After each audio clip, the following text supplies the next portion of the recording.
Some of the toughest battles you ever face are inside yourself. This is especially true when speaking about self-accountability and self-discipline. Here's how to master self-control and become your best self. 1. Know yourself. If you try to force yourself to be disciplined without self-awareness, it's likely to backfire and not work well at all. It's crucial to have self-knowledge if you want to have self-discipline. This means that you need to have a good handle on your strengths and weaknesses. For example, you may have the following strengths: punctual, hardworking, good at math, and honest. But you have the following weaknesses: you're a poor communicator, you watch too much TV, and you are bad at saving money. Taking these things into account, you can begin to work on more discipline with your spending, take courses, or read books to improve your communication skills and cut down on TV time using your math skills to work out the ideal balance for your schedule. When you know your weaknesses and your strengths, you can better identify where to focus your self-discipline efforts. 2. Tell the truth. The first of the key strategies for mastering self-control is to tell the truth to others and to yourself. Admit where you're at right now. Assess where you've fallen through and take an honest look at your schedule. It likely has some big gaps in it that you fill with things like naps, junk food, watching shows, or scrolling social media. That time can all be used for more productive things. The art of self-discipline rests on self-accountability, and that requires complete honesty with yourself. 3. Find your purpose. Self-control and self-discipline don't happen by mistake. They happen when you make a conscious choice and do your best to stick to it. However, no matter how hard you try, much of your self-discipline depends on why you're being disciplined and what your goal is. That's why it's so crucial to find your purpose. Self-discipline begins to fall into place and be consistent at a much higher level when you have a solid motivation to achieve your purpose. 4. Start small. Discipline is a process, and it needs to start small. It is better to get one part of your life squared away and regimented rather than somewhat improve various aspects of your life and have slightly more discipline. As you begin working towards your goal, don't try to cram everything in all at once. 5. Reverse engineer. Reverse engineering is an excellent way to develop self-discipline. The best way to do this is to start with your overall goal, which should be directly related to your purpose. For example, your purpose may be to become a chef and provide delicious and healthy food to people. Your second related goal is you, therefore, want to open your own restaurant. These two goals of becoming a chef and opening a restaurant will require various secondary goals and steps. At this point, you then start to work backwards from your chosen goal. Your top goal is to open a restaurant. In order to do that, we work backwards to become a chef. This then requires attending culinary school, which requires money and saving enough money or obtaining a loan or scholarship to pay for it. And so on. As you begin working backwards from your goal, you will be able to break your months, weeks, and days into specific, achievable, actionable tasks. All of these will feed into the overall goal of becoming a chef and then owning your own restaurant. 6. Track progress.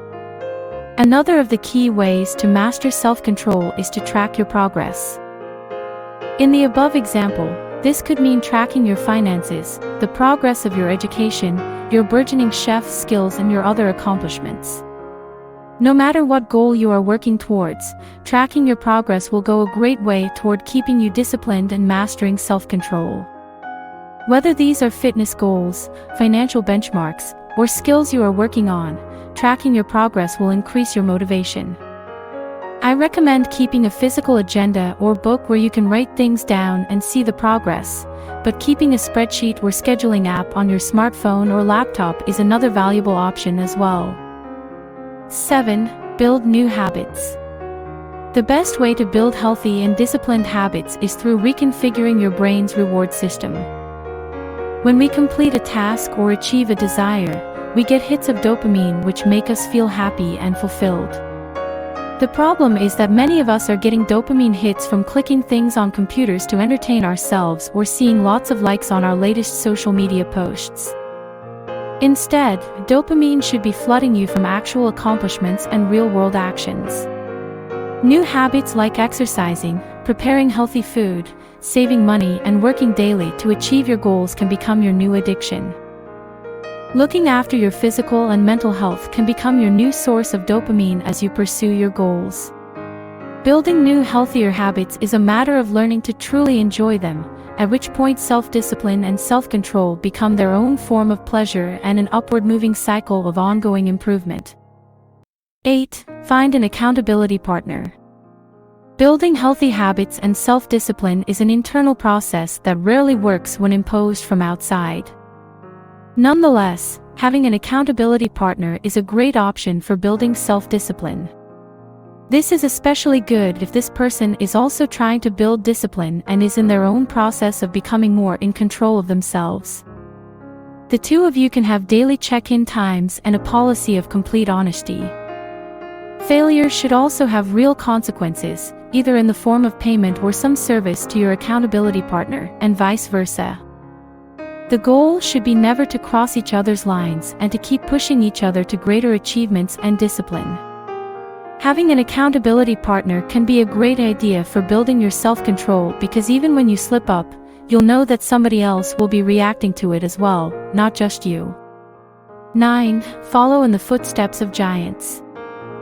Another great strategy for mastering self-control is to have role models and mentors to look up to. This can be especially useful to find a hero or heroine to look up to in your chosen field that you want to work or accomplish something. Nobody is perfect, and every idol has some fault, but by having an ideal to look up to, you will keep yourself inspired on a regular basis to chase your dreams and try to stick to self-discipline. Hiring a life coach or going to therapy are other ways to try to build self-discipline as well, although it's important that they encourage you to improve and level up rather than just as a shoulder to cry on or listen to your complaints.